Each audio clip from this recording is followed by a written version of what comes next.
O Jardim das Aflições, Olavo de Carvalho. Parte 9, Revolução Agnóstica. Parágrafo 23, revisão do itinerário percorrido.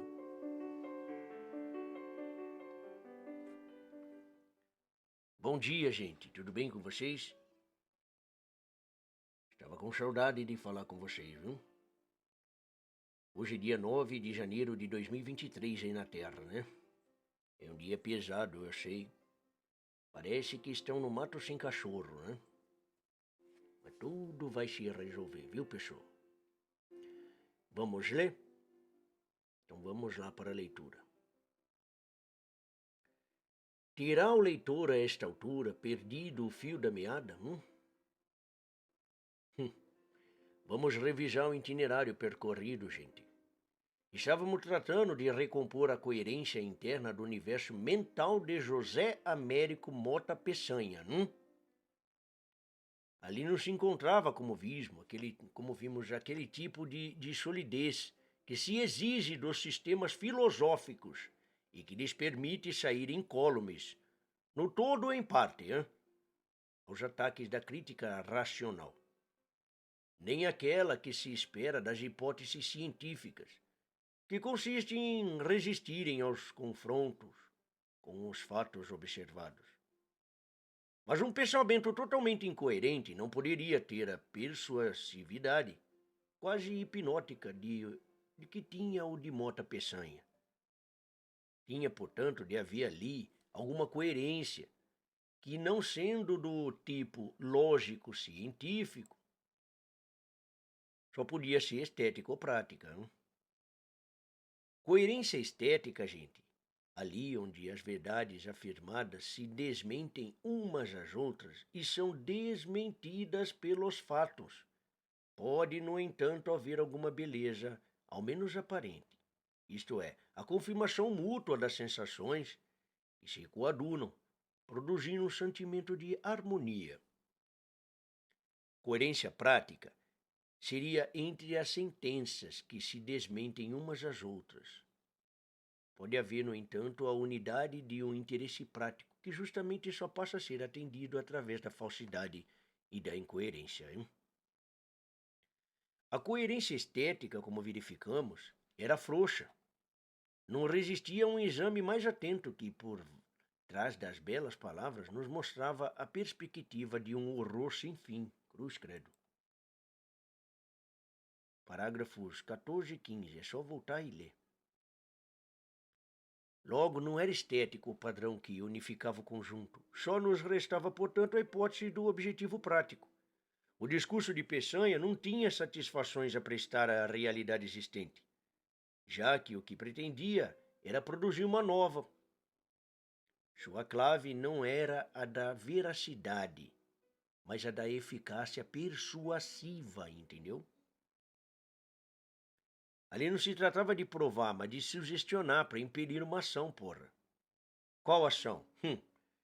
O objetivo não ficava absolutamente claro, mas isto não parecia incomodar a plateia no mais mínimo que fosse,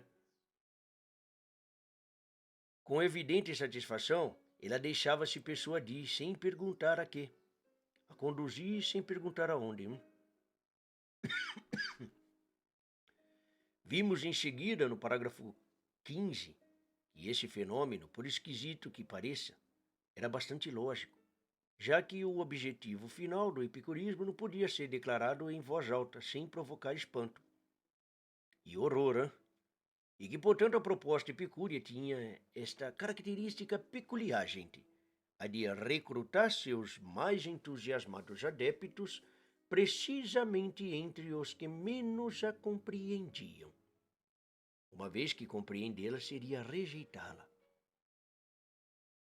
Em decorrência, a tarefa do pregador epicúreo não consistia em expor a doutrina, mas ao contrário, em ocultá-la, recobrindo-a de um manto de subterfúgios engenhosos. Só assim ele poderia persuadir os discípulos de que os levava pelo caminho da felicidade, quando na verdade os conduzia ao niilismo, viu? Não só ao niilismo, não, ao desespero e à morte também. Mas segundo verificamos, pessoal, o epicurismo não ocupava sozinho todo o horizonte mental de Mota Peçanha. Ele também fundia-se ali com o marxismo.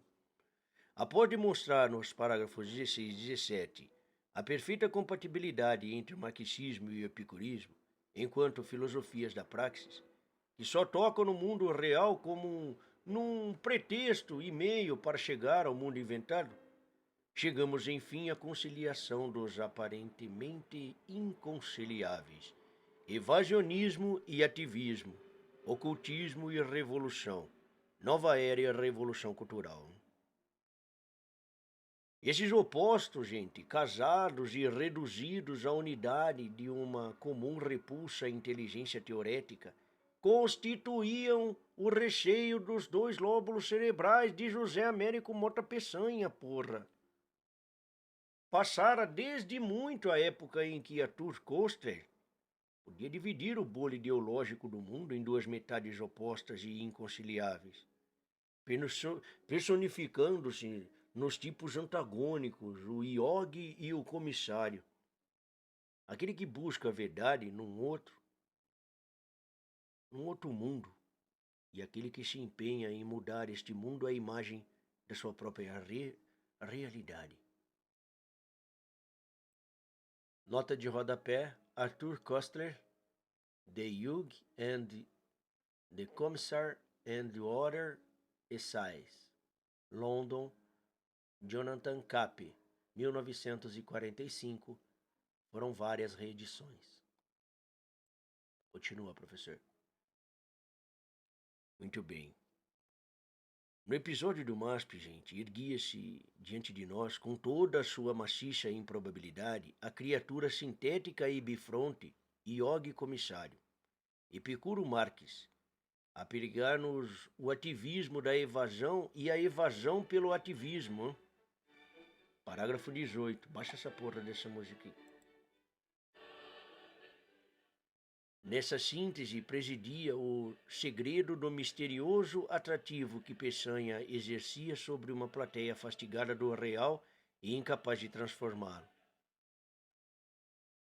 Mas aí surgia um obstáculo. O iogue, gente, é espiritualista. O comissário é materialista. Por mais que se aproxime a comum rejeição do mundo real, eles permanecem separados pelo abismo de uma funda incompatibilidade metafísica. Vimos então que, sendo impossível saltar esse abismo, era necessário forrá-lo com algum tipo de algodão que amortecesse a queda, levando os indivíduos a acreditar que subiam a uma mais elevada visão das coisas, quando na verdade sentiam apenas a natural zonzeira de um corpo que caiu. Os parágrafos 19 a 22, e que foram os últimos, mostraram-nos que a entronização de novos deuses permitiu canalizar para o culto da natureza e da história as aspirações espirituais dos homens, bloqueando-lhes os acessos às concepções espirituais em sentido estrito. Estrito. Entendeu?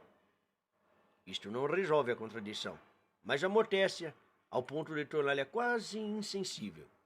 Quando o iogue já não busca o infinito, mas os cosmos, ele está bem próximo de poder entender-se como comissário. E quando o comissário erige a história numa realidade ontológica superior aos homens concretos, ele se torna o sacerdote de um novo culto, que, não podendo ser espiritual, é cósmico. E entre os dois cultos, o dos deuses do espaço e o dos deuses do tempo, não existe incompatibilidade prática senão momentânea e aparente, cacete. Desde que, no fundo, eles celebrem o mesmo esquecimento do eterno. A mesma imersão definitiva do espírito humano no círculo do samsara. Bem, gente, detentor das chaves dos dois reinos, o iogue comissário transcende assim a insignificância pessoal e intelectual para tornar-se, entre aplausos gerais, a personificação do futuro, Afinal, que sonho arrebata e fascina a humanidade hoje mais do que a aspiração a uma sociedade que reúna os ideais do socialismo e do capitalismo, dando a cada ser humano, ao mesmo tempo e inseparavelmente, o sentimento da participação ética numa epopeia revolucionária e os prazeres da evasão consumista. Hein? Mais que um líder ou um guru, o yogi comissário é um símbolo, porra! Em que se projetam as mais potentes aspirações do nosso tempo em direção à utopia, cacete. Ah, mas ai de nós! Esse personagem não é novo na história, porra. Ele já passou por este mundo. E quando passou, não deixou atrás de si um jardim de delícias, não. Hein? Ele deixou um rastro de insânia e crueldade. A síntese de culto do cosmos e culto da história não surge, ai de nós, na hora antes da aurora, mas na luz indecisa que prenuncia uma longa noite, gente. Olha, meus filhos, para nós, como para os pigmeus da Nova Guiné, os deuses do espaço e do tempo não são objeto de culto primaveril numa infância no mundo, não. Mas o princípio de uma decadência, gente. O sinal de uma ruptura trágica entre a existência e o sentido, que dá início a uma longa e fatal decomposição do espírito e termina pela dispersão da tribo em grupos errantes de homens aterrorizados e indefesos. O Deus histórico cósmico, o Deus de Mota Peçanha, já passou 2 vezes pela história ocidental. Na primeira vez personificou-se em César, o Deus imperador. Na segunda tomou o nome de gnosticismo, o caráter da religião imperial, a empestear com os vapores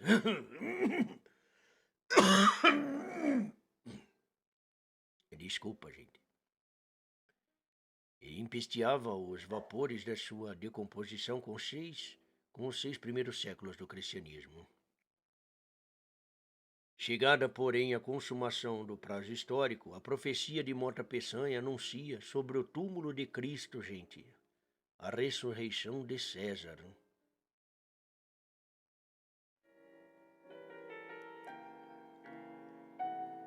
Parágrafo 24.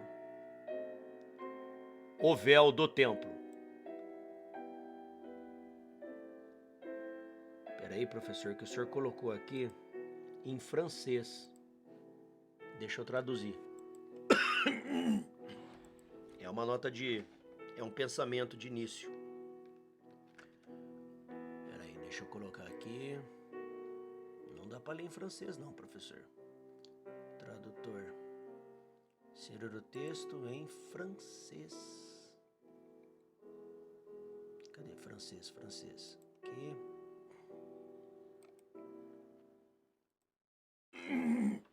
Muito bem. O texto é de Charles Peggy. Abre aspas. Todo o aparato de poderes, a razão, Estado, poderes temporais, poderes políticos, autoridades de todos os tipos, intelectuais, não pese uma onça na frente de um movimento não pesa uma onça na frente de um movimento da autoconsciência. É isso aí, professor. Baixa essa porra dessa musiquinha. Ninguém tá casando aqui não, cacete. Eu não sei por que você escolhe essas músicas ruins aí. Vamos lá. O gnosticismo foi, na origem, uma seita religiosa, ou melhor, uma amálgama de seitas religiosas diferentes e até conflitantes, mas unidas por um duplo sentimento comum: o ódio ao cristianismo, a nostalgia da tradição greco-romana. Se lembrarmos que esta tradição tinha fundas raízes no passado egípcio babilônico, ficará fácil de compreender o gnosticismo, gente, mais amplamente, como uma reação global da mentalidade religiosa antiga contra o cristianismo emergente. Para explicarmos o sentido, a amplitude e a profundidade dessa reação, cujas repercussões se propagam até hoje, temos de perguntar o que é que o cristianismo trazia de tão novo e estranho. Essa é a pergunta. O que o cristianismo traz de tão radicalmente hostil e incompatível com a mentalidade antiga em seu todo? Não só com a sua versão greco-romana em especial, a ponto de desencadear tamanho choque de retorno, gente. Por que ninguém pergunta isso? Então presta atenção, nós vamos explicar. A questão parece imensa e complexa, mas a resposta é bem simples, porra. Porque há uma diferença específica do cristianismo que salta aos olhos logo a um primeiro exame e dá por si mesma uma razão suficiente para justificar a profundidade do abismo que separa o cristianismo do mundo antigo e explicar a violência contínua que este opôs à nova revelação. E passado 20 séculos, continua a lhe opor. Sobre uma variedade impressionante de manifestações, gente. Uma vez assinalada essa diferença, o gnosticismo surge com ofuscante claridade, como a fonte de inspiração comum de uma multidão inesgotável de movimentos, escolas e doutrinas, que ao longo de 2 milênios se voltaram contra o cristianismo desde muitos lados. Bem, a diferença que me refiro, pessoal, se reside no conteúdo doutrinal do cristianismo. Não faria senão opor mais ou menos no mesmo plano, religião a religião, dogma a dogma, como as divergências que opõem, por exemplo, o islamismo ao judaísmo, ou várias confissões cristãs entre si, como diversas espécies de um mesmo gênero. Mas não.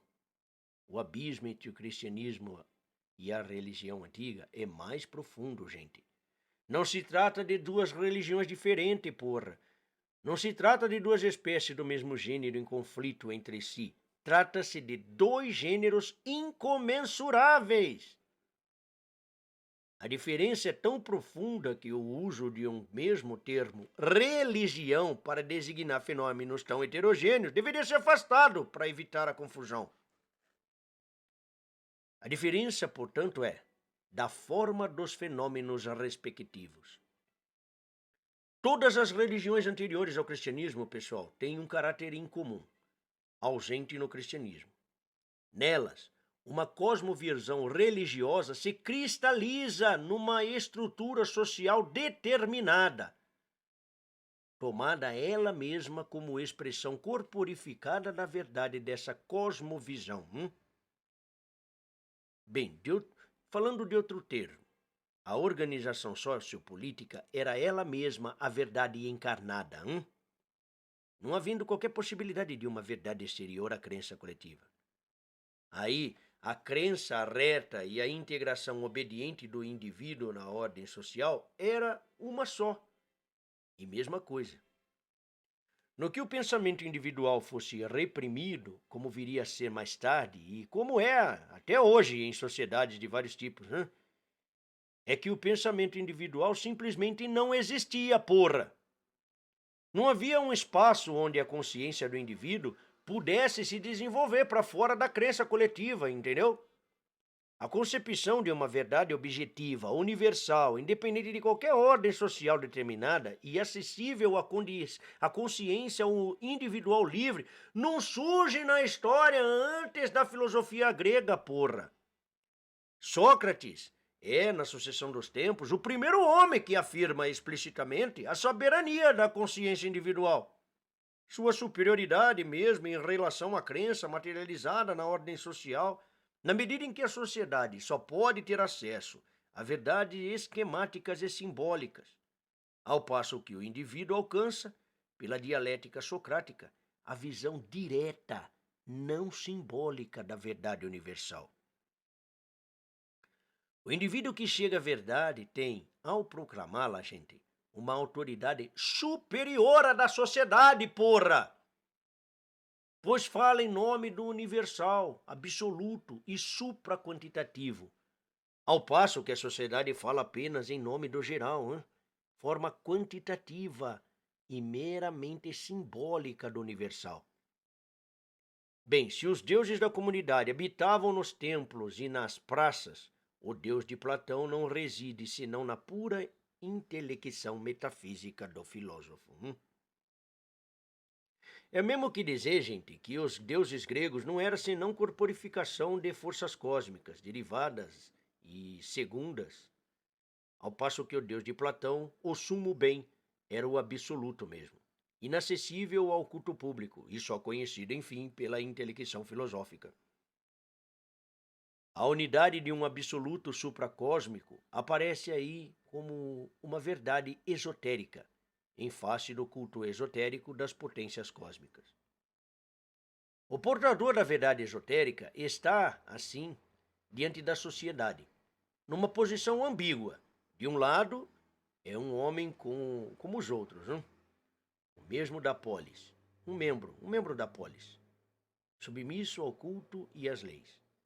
Agora, do outro, é porta-voz de um Deus verdadeiro, do qual aqueles deuses que aparecem no culto público não são senão ecos e imagens distantes. Aparece aí, com uma clareza ofuscante, a tragédia da autoridade espiritual legítima, colocada em face de um poder temporal, a que um velho culto já amputado de toda a raiz celeste conferiu, pela antiguidade, uma espécie de autoridade espiritual simbólica.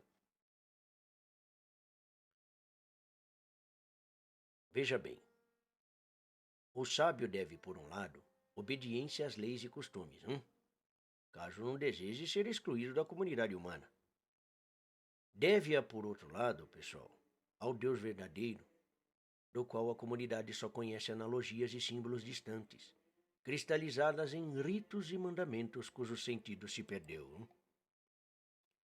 Agora, para nós hoje, livres da pressão da sociedade local ateniense, é fácil dar razão a Sócrates unilateralmente, mesmo porque nossa adesão à verdade interior que ele representava é quase sempre verbal e pro forma.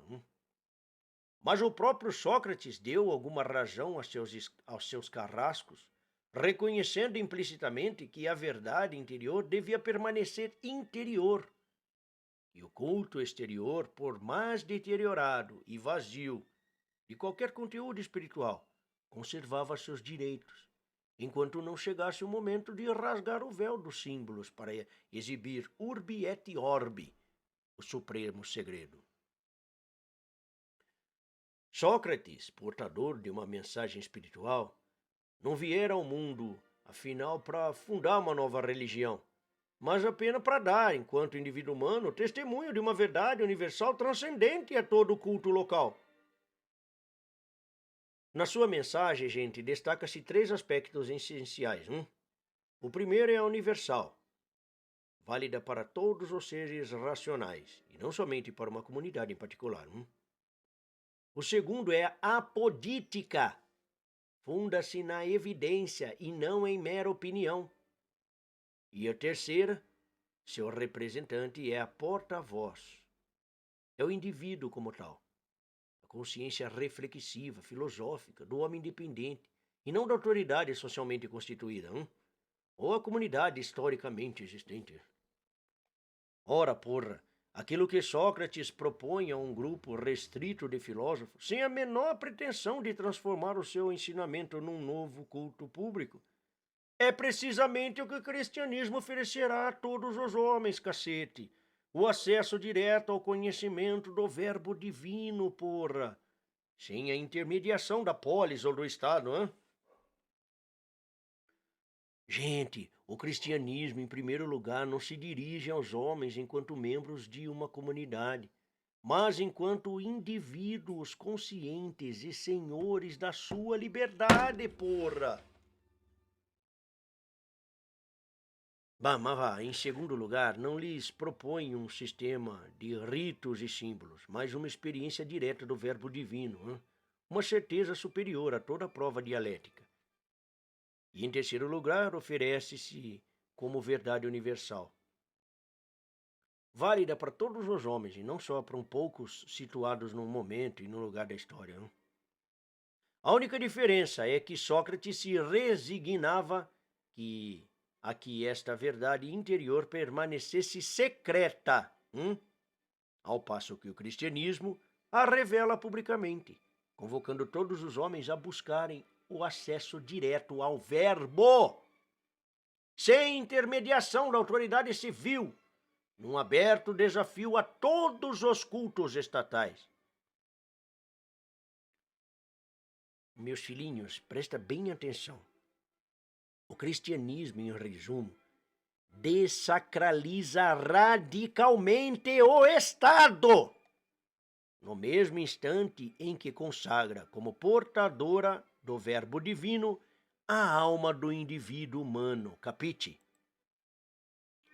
É significativa no Novo Testamento a passagem que São Paulo, o apóstolo, tendo sabido que os cristãos recém-batizados disputavam algo entre si no tribunal romano, ele os adverte a não se submeterem ao julgamento da autoridade civil, pois não cabe a esta julgar aqueles que vão julgar o mundo.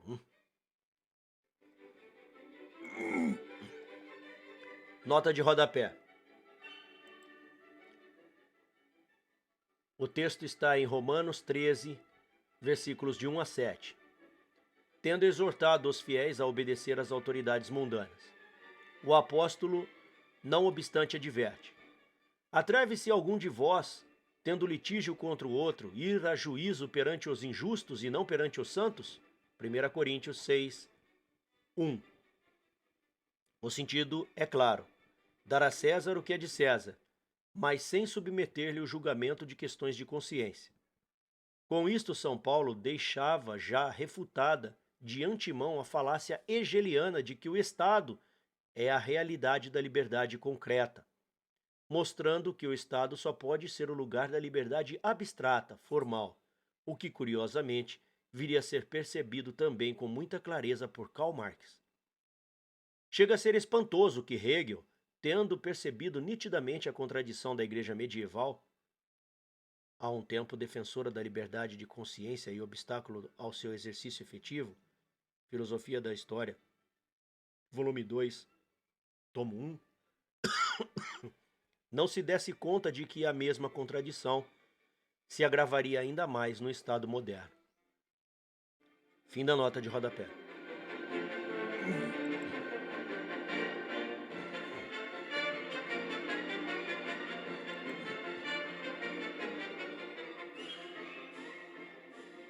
Bem, ao mesmo tempo, o cristianismo retirava o divino do quadro histórico e cósmico em que aprisionara a imaginação greco-romana, restaurando a concepção de um Deus supracósmico, transcendente a todas as representações sensíveis. A religião do império, condensação de cultos gregos, romanos e bárbaros, resumia-se, em última instância, no diálogo entre a comunidade humana e o cosmos. De um lado, o pensamento comum dos homens, reunido na ágora ou no foro. De outro, as forças cósmicas, horas propícias, horas adversas, que pesam sobre o destino humano e entre cujas exigências a comunidade deve abrir seu caminho. O cristianismo rompe esse mundo bidimensional, inaugurando a dimensão vertical da profundidade e da altura, inacessível, quer a imaginação comunitária, quer as representações sensíveis das divindades cósmicas. De um lado, gente, a profundidade interior da consciência individual, o recinto secreto da intimidade do homem consigo mesmo. E de outro, a infinitude, a eternidade, para além do tempo e do cosmos. A dimensão vertical da alma de Deus, superposta ao confronto horizontal da sociedade e do cosmos, é precisamente um dos sentidos do simbolismo da cruz. À dimensão moral e cósmica da religião antiga, o cristianismo superpôs a dimensão espiritual e metafísica. Não que essa dimensão fosse totalmente desconhecida no mundo antigo.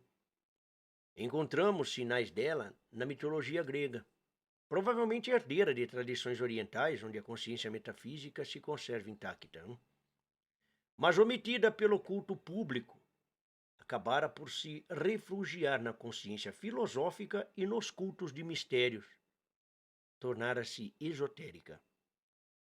Repetidamente os filósofos procuraram resgatar sua lembrança, mostrando por trás do panteão das divindades cósmicas a existência de uma realidade mais alta, a que os símbolos do culto aludiam veladamente. O cristianismo o esoterizou-a, revelando a todos os homens o segredo que se tornara o privilégio dos sábios e dos místicos, a abertura que o evangelho simboliza como um rasgão no véu do templo. Bem, meus filhos, é evidente que a dimensão metafísica não se pode ser totalmente abrangida pelo discurso legalista da moral religiosa e pelos símbolos de um culto público, que ela subentende, para além do véu simbólico dos ritos e das leis, um sentido captável pela pura inteligência metafísica, mas irredutível quanto à representação concreta, quanto às tentativas de uma formulação doutrinal acabada. A realidade divina foi muitas vezes comparada à água, que toma momentaneamente a forma do copo para metamorfosear-se, conservando-se não obstante intacta, ao ser vertida noutro recipiente. Os cultos públicos são vastos sistemas de símbolos, gente. Sistemas de ritos e mitos, que contêm essa água ao mesmo tempo que a ocultam. Entremeados e às vezes identificados aos costumes morais, às instituições jurídicas e políticas, eles tendem, por força do resíduo humano e histórico que carregam, a encerrar-se numa totalidade enrijecida e autossuficiente. Submetidos à lei da entropia, como tudo que existe no espaço-tempo, acabam por mundanizar o divino e divinizar o mundo, tudo equalizando na platitude do social e do histórico. De um lado, absorve a consciência interior dos homens, neutralizando-a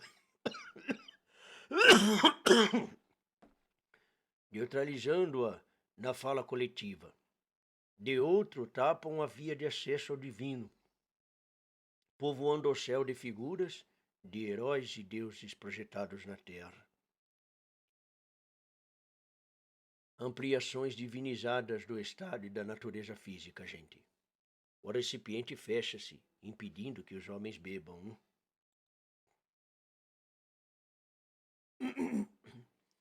Mas as aspirações ao infinito parecem inerente à constituição humana. Pode ser reprimida, desviada, narcotizada por meio de sucedâneos cósmico ou histórico, mas não pode ser abolida para sempre, porra. Daí que a história das religiões seja pontilhada de rupturas cíclicas, que cortam a linearidade horizontal das causas históricas, pela vertical de uma intervenção superior dos adventos de novos profetas legisladores, que rompe a unidade cerrada das instituições antigas, inaugurando novos mundos históricos e resgatando as possibilidades espirituais perdidas. Gente, o profetismo é o retorno cíclico da primavera do mundo. É só a banalidade do mundo de hoje que pode conceber os profetas como meros vaticinadores das coisas futuras. O mesmo termo profeta vem do grego profero, que significa fazer, produzir, determinar. Profeta é uma força agente, não um observador. Ele determina o curso dos eventos. Ele gira o botão do acontecer histórico, imprimindo-lhe uma direção totalmente nova, gerando efeitos de escala incomparavelmente superior das forças causais, até então agentes. Ele determina uma súbita elevação do nível do devir histórico, onde repentinamente uma profusão de forças dispersas, caóticas e inconciliáveis se unifica numa nova direção da vida humana, dando um sentido ao caos e iluminando a uma nova luz a meta permanente da existência. Nota de rodapé.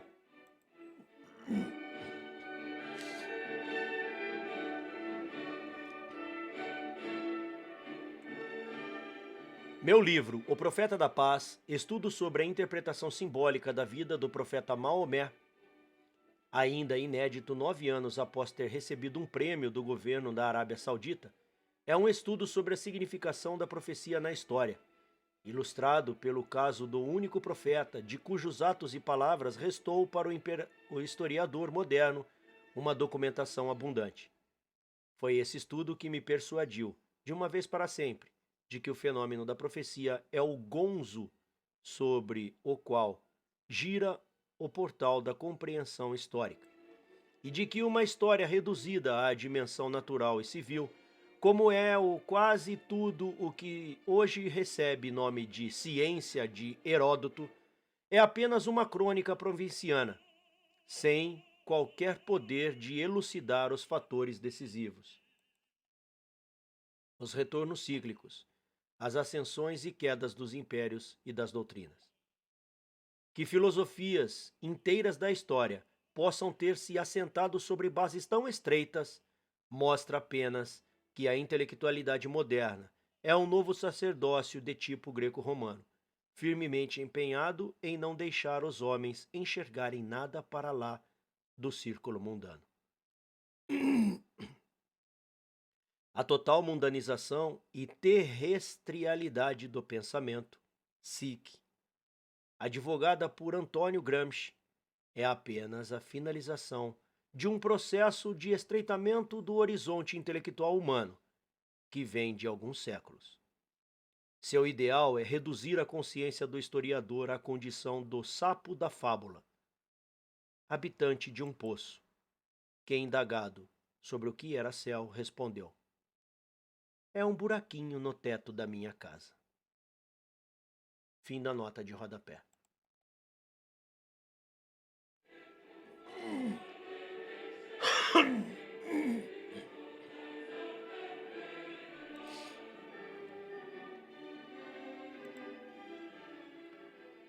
Aconteceu, gente, que a mensagem cristã, esse novo sentido, não podia ser captado senão pelo indivíduo desligado dos laços que o prendiam à sociedade e ao Estado.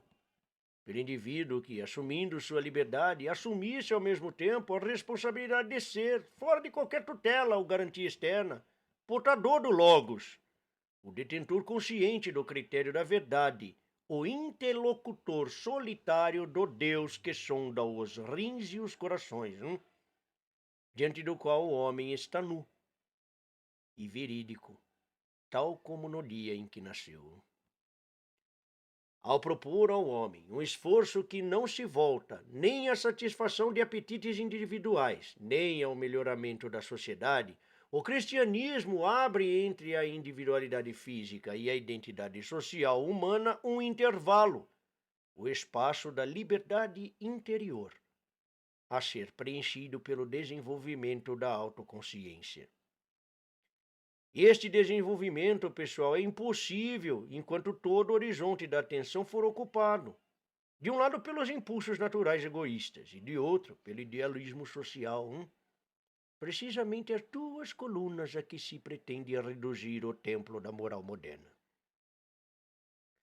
É nesse espaço que floresce a personalidade humana, o fruto supremo da história. Ele coincide estruturalmente com aquele ato entre o que o cristianismo abre no indivíduo e na sociedade, ao proclamar, na Epístola a Diogneto, século II, que cada cristão é estrangeiro na sua própria pátria. A socialidade fica, assim, submetida hierarquicamente à solidão onde Deus habita. A Assembleia dos que se reúnem em nome de Cristo é uma assembleia de homens que conhecem profundamente a solidão de seus corações e que, precisamente por isto, podem se reunir em Cristo e não em mera tagarelice. Peraí, pessoal, que o menino saiu aqui. Deixa eu tirar a gatinha dele aqui. Ei, gatinha, vem aqui. Quer sair? Sai.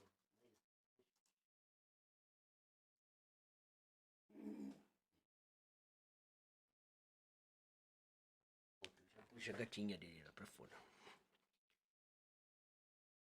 Bem, continuando aqui, gente. De outro lado, esse ato também corresponde a uma certa separação entre o cristianismo, que estabelece entre a consciência e o corpo através de uma disciplina moral dolorosa. É certo, mas tão necessária ao florescimento da autoconsciência quanto ao isolamento social. O que se pode questionar é se essa disciplina tem valor moral definitivo de um código de conduta universalmente válido, e não apenas o de uma pedagogia, mas que ela é absolutamente necessária à eclosão da autoconsciência. E não espanta que uma época feita a liberdade sexual é restrita também seja fértil em filósofos que negam a existência ou o valor da autoconsciência. Gente, é fácil compreender que essa revolução da autoimagem humana promovida pelo cristianismo teve no mundo greco-romano o impacto traumático de um corte do cordão umbilical. O advento do cristianismo encerrava a era do Estado sacerdotal protetor e inaugurava a do homem religioso autônomo e solitário. A importância fundamental que teve o monasticismo, monacos igual monge, ou mesma coisa que solitário, hein? A importância que isso teve no desenvolvimento da nova civilização é um sinal eloquente do teor básico da sua vocação. Não somente o império povoa-se de monastérios, mas há uma verdadeira corrida para o deserto. Milhares de anacoretas evadem-se do falatório urbano, hein? Não para buscar as consolações factícias do jardim de Epicuro, porra! Mas para experimentar uma extrema solidão e nela o acesso a uma nova profundidade da vida anterior. Não se trata apenas de uma retirada. Eles vão em busca de um espírito regenerador e ao voltarem para junto de seus semelhantes, o trazem consigo. É desses homens fungidos do mundo que nasce o novo mundo, gente. Esse novo mundo é composto de unidades autônomas, cidades, aldeias, monastérios, propriedades rurais, separadas umas das outras por imensas distâncias, e sem outra ligação entre si, senão a obediência comum a uma mesma religião. Nenhuma unidade administrativa, econômica ou militar, apenas o liame sutil e voluntário da fé, que se expande invisivelmente até abarcar todo o território europeu, sempre por obra de homens solitários, que agem movidos por um impulso pessoal e quase sem comunicação com a autoridade religiosa central em Roma ou em Bizâncio. O fenômeno é espantoso, porra. Como pôde a nova civilização sobreviver, crescer, afirmar poderosamente seus valores em tais condições, hein? Não há outra explicação, meus filhos, senão a atividade incessante, tenaz e silenciosa de milhares de monges espalhados ao longo do território, apegados à sua fé por um liame interior muito mais poderoso do que qualquer obediência externa a um governante.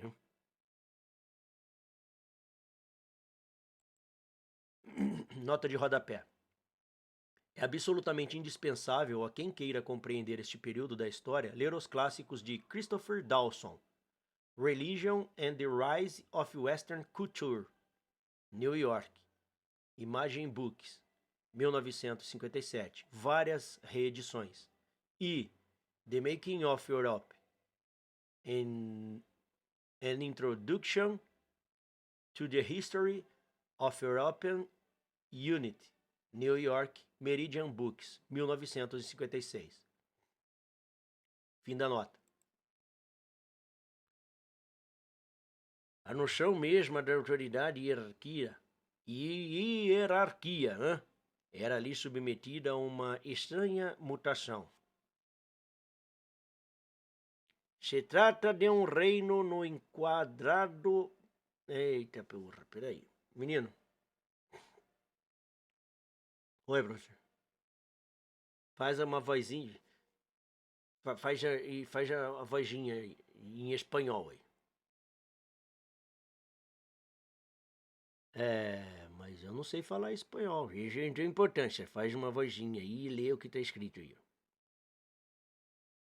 Se trata de un reino no encuadrado por el espacio y por el tiempo, sino extendido en la eternidad, no fundado en la dominación, sino en la comunión, no integrado por la subordinación, sino por la participación, no existente primariamente en instituciones y actos externos, aunque manifestado en ellos, sino viviendo originalmente en la intimidad de cada uno, y no mantenido por el poder, sino por la autoridad, que se identifica con el servicio a la comunidad.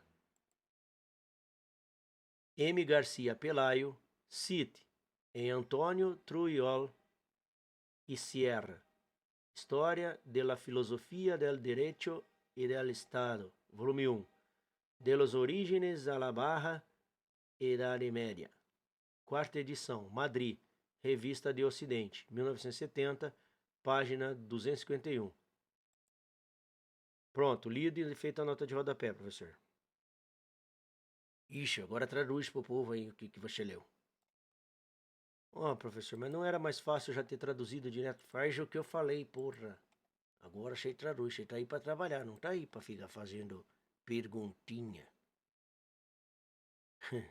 Não, vamos lá. Peraí, deixa eu apagar aqui, colocar aqui. Ai. Bom, vamos ler então aqui, traduzido. É um reino não emoldurado pelo espaço e pelo tempo, mas por estendida para a eternidade. Não fundada na dominação, mas na comunhão.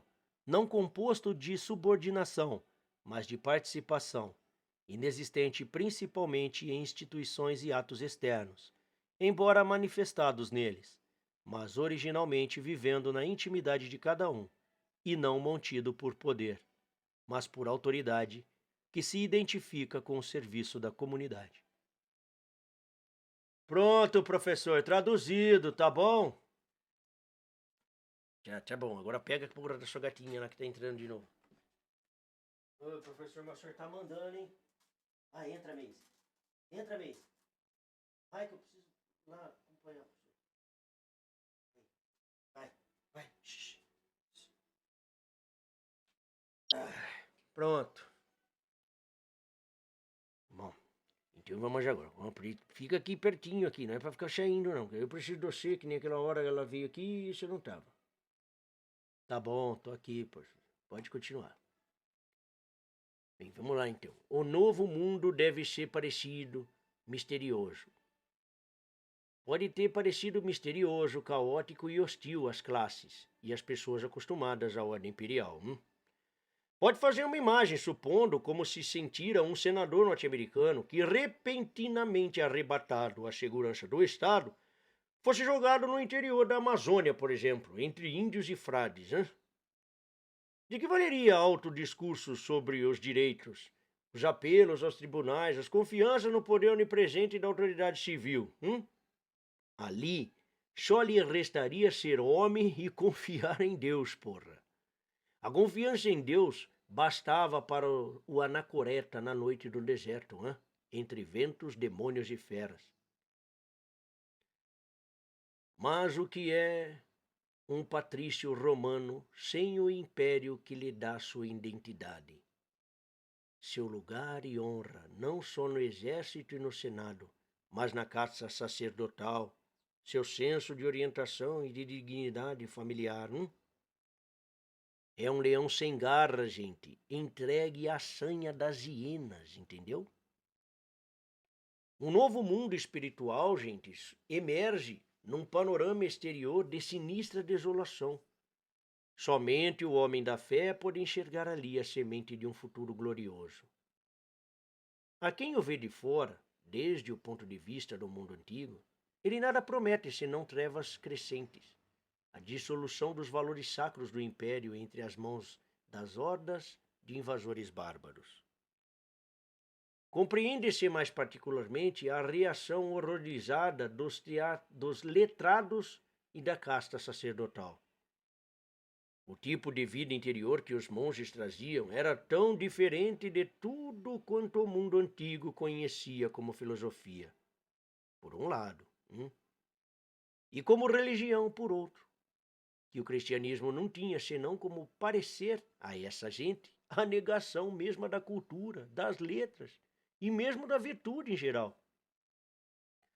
Os monges, em primeiro lugar, meu filho, não se ocupava das letras, nem cultivava os debates filosóficos, mostrando ante a sabedoria mundana um desdém que não tinha como não parecer, de fora, a afetação e a arrogância de bárbaros, né? Em segundo lugar, pouco se lixavam para as virtudes cívicas, e no contexto greco-romano constituía a essência mesma da moralidade. E em terceiro lugar, eles haviam trocado a complexa beleza das antigas cerimônias públicas por um rito estranho, de ressonâncias antropofágicas apavorantes. Porém, por mais grave do que tudo, gente, o cristianismo havia rompido o véu do templo. Havia colocado em circulação temas, símbolos, conhecimentos e atitudes, antes reservados a umas quantas sociedades iniciáticas que, de repente, viram desfazer-se em fumaça a proteção do segredo que a cercava e do qual tirava boa parte da sua autoridade. Entre letrados, nobres, sacerdotes e iniciados, o cristianismo caiu como um raio que provoca espanto e terror. E no passado o susto inicial, desperta ódio, rancor, revolta contra o destino, um desejo incoercível de vingança e de restabelecer as coisas como eram antes. Para os homens da religião antiga, o cristianismo foi a pedra de escândalo, gente.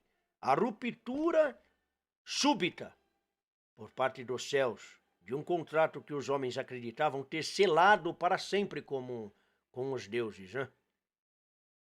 Acuados pelo avanço cristão, a cultura espiritual, atingida em parte, é absorvida no novo quadro. Mas resta sempre um fundo inassimilável. Este reflui para as sombras, para o subterrâneo, onde tratará de conservar vivas as suas forças, à espera de um futuro ciclo onde possa ressurgir. É quase sempre uma lei ou um princípio histórico. O esoterismo destronado funde-se no esoterismo do ciclo seguinte, na espera de uma ressurreição. Durante o período de espera, ele representa o elemento antagônico e complementar da cultura dominante, a sombra que cresce junto com o novo corpo da civilização, até engoli-lo quando chegar a hora do crepúsculo. Toda civilização em declínio, gente, experimenta um retorno de temas religiosos abandonados milênios antes, tal como o corpo moribundo vê ressurgirem com redobrada força as moléstias que venceu no passado, capite? Bem, no conjunto de crenças, símbolos, valores e atitudes da cultura espiritual greco-romana, que refluíram para o subsolo do advento do cristianismo, que de lá lhe moveram guerra subterrânea ao longo de 2 milênios, solapando-lhe as bases e que agora ressurgem à plena luz do dia para o combate final, é precisamente o que se denomina gnosticismo. Nota de rodapé. Usa-se às vezes para nomeá-lo o termo gnose, mas esta palavra serve também para designar de modo mais genérico e sem qualquer conexão com a resistência greco-romana ao cristianismo. O elemento intelectivo e cognoscitivo de qualquer tradição religiosa e espiritual, cristã inclusive. Fala-se neste sentido de uma gnose islâmica, budista, etc. E também de uma gnose cristã, por exemplo, em Clemente de Alexandria, que rigorosamente nada tem a ver com o fenômeno particular que estou estudando aqui, o qual por isto prefiro designar com o termo diferencial, gnosticismo. Fim da nota de rodapé. Parágrafo 25. Leviatã e Behemoth.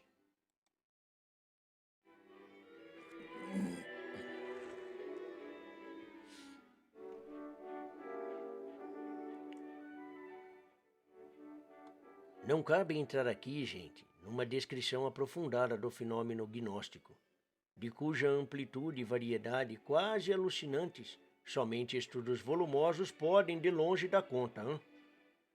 Mas não creio errar ao assinalar como pontos comuns a uma ampla variedade de escolas gnósticas a religião cósmica de um lado, a sacralização da sociedade ou do Estado por outro.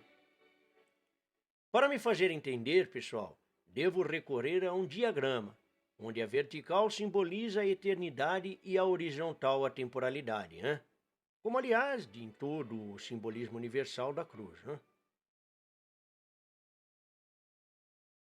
Na simbologia chinesa, o vertical corresponde a Kou-Wen, a perfeição ativa, ou o princípio metafísico do qual o estudo se origina, e o horizontal a Qi-En, a perfeição passiva, ou manifestação cósmica deste princípio. Note-se que o homem aqui designado é o homem universal, molde do cosmos, transcendente ao cosmo, portanto, e não a individualidade empírica. De outro lado, porém, o homem universal é a essência mesma da individualidade concreta, da singularidade humana. Deus no topo, alma na base. Cohen. Mundo humano, sociedade, lei e história de um lado, mundo natural, cosmos, lei natural, ambiente físico do outro, Qi-En. Esse diagrama não tem aqui ligação direta com o simbolismo cristão no sacrifício do Gólgota. Ele indica simplesmente os 4 elementos básicos que estão presentes em todas as concepções religiosas do mundo. Em cada uma delas se encontra algo como um conceito de Deus, do absoluto, do infinito, um conceito da alma humana, da sua natureza, origem e destino, um conceito da natureza física ou mundo, com o cenário onde se desenrola a história dessa alma, e finalmente alguma noção, ao menos, quanto à organização real ou ideal da sociedade humana, para os fins que a alma deve cumprir. O único elemento fixo, gente, presente em todas as religiões, é Deus, meu filho. Às vezes não sob esse nome, às vezes reduzido a um conceito metafísico abstrato, como no hinduísmo, por exemplo. Às vezes ocultado sobre um véu de obscuridade e silêncio, como no budismo, mas sempre presente. Não há religião sem uma referência mais ou menos direta de um absoluto, eterno, imutável. Há uma causa ao princípio metafísico. Os outros 3 fatores são móveis.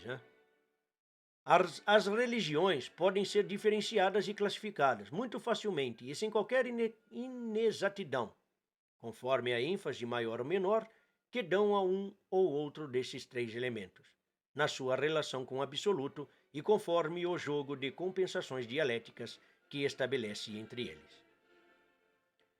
É patente, por exemplo, que no judaísmo a ênfase recai nas relações entre Deus e a comunidade humana, o povo de Israel, com poucas referências, seja a alma individual, seja a natureza em torno, ou que o budismo fala mais da alma do que dos outros 2 elementos. Isso não quer dizer que os elementos menos enfatizados estejam de fato ausentes, porra. Quer dizer apenas que essas religiões os tomam por implícitos, né? A ênfase do cristianismo cai evidentemente no eixo vertical, nas relações diretas entre a alma e Deus. A sociedade e a natureza perdiam, de um só golpe, gente, seu papel de interlocutores entre a alma e o divino. Né? O homem singular, o novo Adão, era elevado a senhor do mundo, em luta aberta com as divindades da natureza, os djinns, de que fala a tradição islâmica, e os poderes sociais que a Bíblia havia condenado numa sentença sumária. Os deuses das nações são demônios. Bem, pessoal, é evidente, portanto, que a reação básica contra o cristianismo assume desde logo a forma de uma luta pela restauração da natureza e da sociedade em seu estatuto anterior. Hein?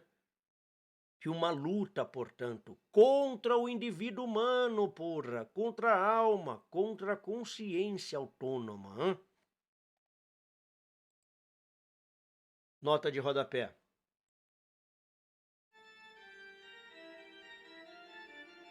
O estudo mais inteligente já escrito sobre a influência do gnosticismo na história das ideologias no Ocidente é a obra de Eric Voegelin, citada adiante na nota 247.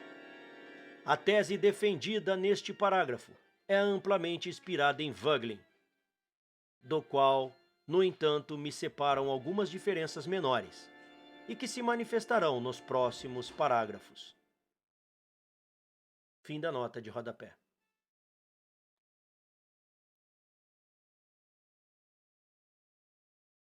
Bem, seria errôneo, porém, identificar diretamente essa luta como uma luta contra a Igreja, contra o papado, contra a instituição romana. Ao contrário, a própria consolidação da autoridade romana se faz, em grande parte, romanizando o cristianismo, ressacralizando a sociedade. A Igreja conquistou o mundo, mas deixando-se em parte conquistar por ele. O conflito entre o expansionismo catequético e a conservação da fé inicial acompanha a história da Igreja, gente, em contraponto com a perene ambiguidade das relações entre fé e império, autoridade espiritual e poder temporal, que Dante simbolizou na luta entre a águia e a cruz. O cristianismo, de fato, não quis destruir o império, mas não podia submeter-se a ele, porra! Não quis restaurá-lo, mas não podia subsistir e expandir-se senão sob proteção dele, hein? René Guénon, gente, que sempre deve ser ouvido nessas matérias, explica o fenômeno dizendo que o cristianismo não tinha originariamente o espírito de uma lei religiosa, no sentido do judaico ou islâmico, de uma regra para a ordenação do mundo, mas o de um esoterismo, de um caminho puramente interior. Meu reino não é deste mundo. A esoterização do cristianismo, sua transformação numa lei religiosa para o conjunto da sociedade, teria sido causada por circunstâncias externas. A decadência da religião romana e do judaísmo deixavam o mundo greco-romano praticamente sem qualquer lei religiosa.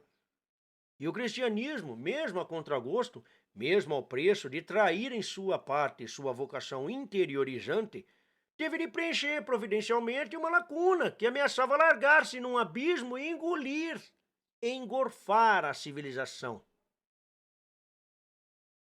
O cristianismo salva o mundo antigo, gente, absorvendo-o num novo quadro. Mas para isso, tem de se deixar absorver nele, e transformar-se, mediante adaptações bastante deformantes, numa nova lei exterior, na religião do império.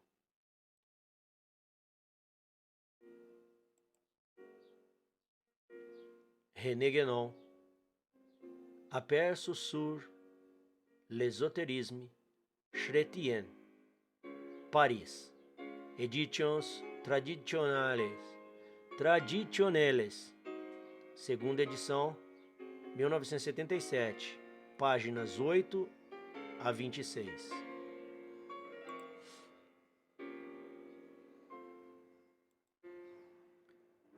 Não precisamos endossar por completo a tese de Guénon para admitir o fato patente de que o cristianismo, malgrado sua imensa força e renovação espiritual, não estava muito bem dotado para reorganizar cidade civil e política. Hein? No Evangelho, pessoal, não se encontra uma indicação, uma linha, uma palavra sequer a respeito da organização política e econômica, da moral exterior, do direito civil e penal, como se encontra em abundância na Torá, no Corão ou nas escrituras hindus. Hein? O cristianismo era essencialmente uma via de separação, uma via de salvação, que voltava as costas para este mundo, concentrando todos os esforços na busca da cidade celeste. Para transformar-se numa força organizada da cidade terrestre, ele teve de sofrer adaptações que arriscaram deformá-lo profundamente, gente. Não existe em toda a história das religiões outro caso de uma moral religiosa que tenha passado por tantas mudanças e transformações. A moral social cristã, com efeito, não emerge pronta e óbvia das letras das escrituras, como a islâmica ou judaica, mas se elabora aos poucos, ao fio de tremendas disputas dialéticas, por obra dos teólogos e dos concílios, crescendo, não como progressão linear de uma simples dedução lógica, mas como um organismo vivente entre dores e contradições. Né? Assim, por exemplo, vemos o celibato clerical, hoje defendido como um valor essencial à preservação da fé, não ser instituído plenamente antes de 10 séculos de discussões, numa igreja cujo primeiro papa, o apóstolo Pedro, for um homem casado, gente. Mesmo o rito, uma expressão plástica da simbologia da fé, não tem forma fixa, em torno de um núcleo essencial constituído pela Eucaristia.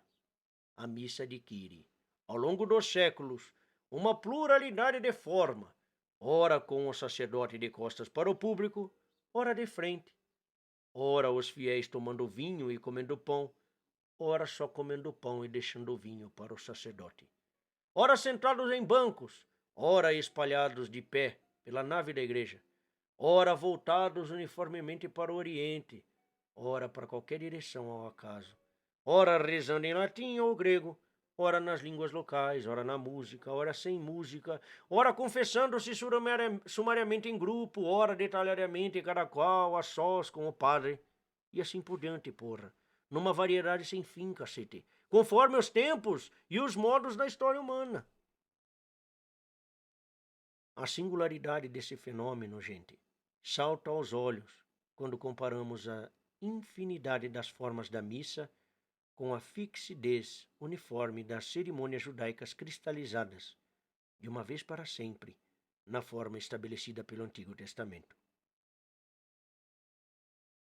Ou como o rito islâmico, hoje exatamente do mesmo jeito e no mesmo tempo em que ensinou o profeta Muhammad, Maomé, ao exército medinense em marcha contra os fiéis aquartelados em Meca.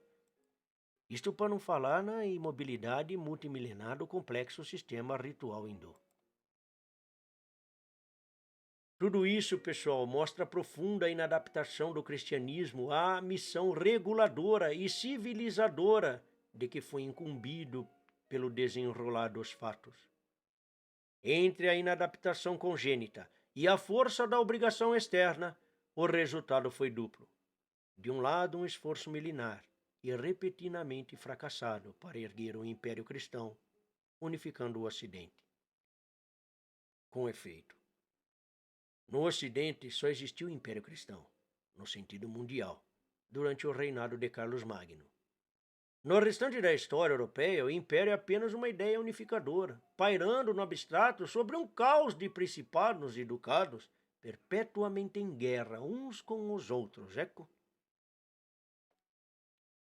De outro lado, e em função do mesmo fracasso do império, surge a transformação do papado num poder temporal concorrente, com todo o seu cortejo de consequências nefastas. A principal, evidentemente, foi a mundanização do culto, o rebaixamento moral da fé cristã.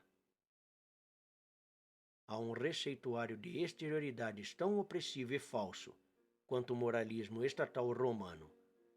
A cristalização progressiva da doutrina num formalismo lógico-jurídico deprimente e, por via de consequência, a politização completa da religião na época pós-renascentista, como um conservadorismo monárquico de início, que aos poucos iria transformando no seu contrário, num ativismo republicano, liberal e socialista.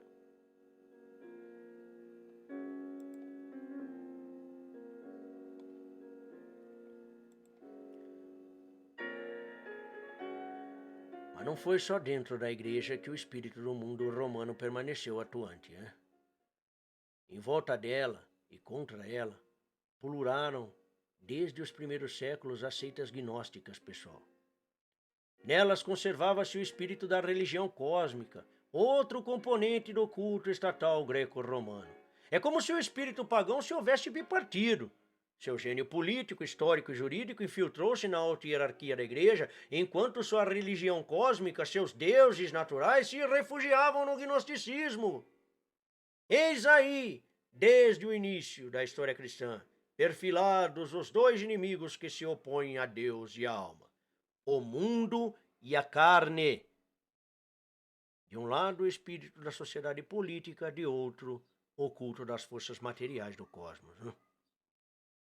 A aliança de religião estatal, meu filho, e a religião cósmica opõe-se à aliança de Deus e o homem, porra! A dimensão sociocósmica, Quien, pretende subjugar, engolir e eliminar a dimensão espiritual e metafísica, Kouen. Mas Quien é em si mesmo duplo. A entronização do sociocósmico desencadeia imediatamente uma nova luta. Quem reinará? A sociedade ou o cosmo? O homem ou a realidade externa? A história ou a natureza? Aparece aí, com toda clareza, o tema dominante de todos os conflitos de ideias no Ocidente desde o Renascimento. Derrubado o eixo vertical, o horizontal não pode permanecer de pé. Pois não há entre seus dois termos a desigualdade flagrante que há entre o indivíduo humano e Deus. História e mundo, cultura e natureza, valor e fato, jamais podem chegar a um acordo, senão tomando como fiel da balança a vertical que aponta para cima, a esfera das leis metafísicas, os limites do possível e do impossível, e para baixo, meus filhos, os desejos e as aspirações da alma humana singular. Retirados de cena a alma e o absoluto, resta apenas o combate do Leviatã e Behemoth, o espírito da rebelião autolátrica que acompanha a história, o espírito da submissão cega e mecânica à natureza exterior. Um novo diagrama mostrará as alternativas em que o Ocidente se debate há 4 séculos. Cosmos versus humanos. Leis físicas versus razão. Experiência versus pensamento. Natureza versus história. Mecanismos versus vitalidade. Behemoth versus Leviatã. Muitas vezes me perguntei se os significados atuais e correntes da esquerda e da direita, que o folclore político data da reunião dos Estados Gerais sob Luís XVI, não teriam uma origem anterior. na disputa entre dois braços da cruz, para decidir, uma vez a cruz tombada, qual ficaria para cima. É surpreendente, gente, mas a história das ideias nos últimos 4 séculos pode ser todinha contada como uma série de variações, na verdade bem monótonas, em torno do tema da disputa entre dois braços da cruz. Já em pleno Renascimento, o antagonismo perfila-se entre os cientistas naturais, firmemente decididos a abandonar a tradição aristotélica, ou que assim denominavam, pelos novos métodos experimentais, e os humanistas empenhados em restaurar o amor aos clássicos gregos. Os primeiros romperam com o sentido de continuidade histórica das ciências, acreditando possível fazer tábua rasa e ler direto do livro da natureza. Os segundos, redescobrindo a poética de Aristóteles, encadearam uma rígida obediência aos cânones aristotélicos, a gosto literário por 3 séculos, ao mesmo tempo que inauguravam, com a crítica de textos, a moderna ciência histórica. Puta que o pariu, é incrível como os dois movimentos de sentido antagônico possam ter entrado para os livros da história com a denominação comum de Renascimento, cacete.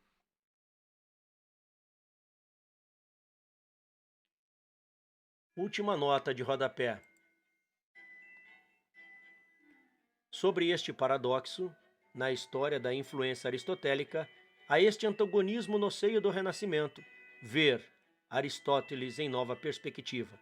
Introdução à teoria dos 4 discursos, Opus City, e também Pensamento e Atualidade de Aristóteles.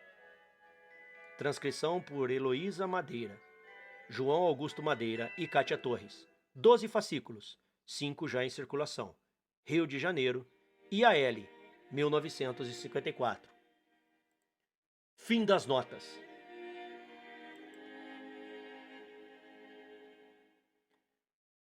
Bem, pessoal, no século XVII, as duas correntes contrárias serão, por assim dizer, oficialmente separadas em compartimentos estanques, com a abertura das faculdades parisienses de letras e de ciências, inaugurando 2 culturas, de que falaria mais tarde C.P. Snow. Ao mesmo tempo, o debate filosófico cristaliza-se no antagonismo entre empiristas e racionalistas, os primeiros atribuindo ao mundo, ao objeto externo, a origem de todos os nossos conhecimentos, o segundo extraindo o pronto ou semipronto de dentro da razão humana. No século seguinte, o nascimento do historicismo assinala o começo da disputa entre os deuses do tempo e os deuses do espaço.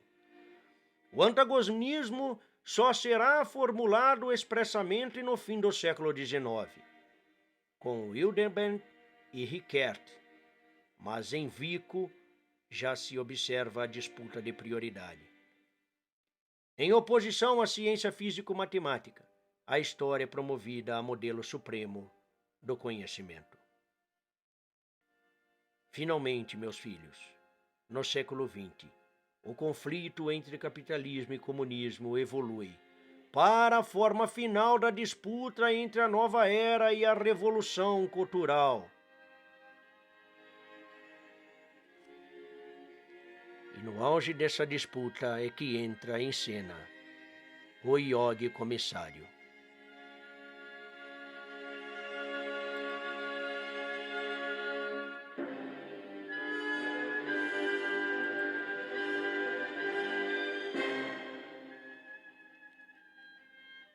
Continua no próximo capítulo. Obrigado por ouvir. Deixe o like e compartilhe em suas redes sociais. Ajude o canal com um Pix de qualquer valor. O Pix está na descrição deste vídeo. Deus os abençoe. Até a próxima leitura.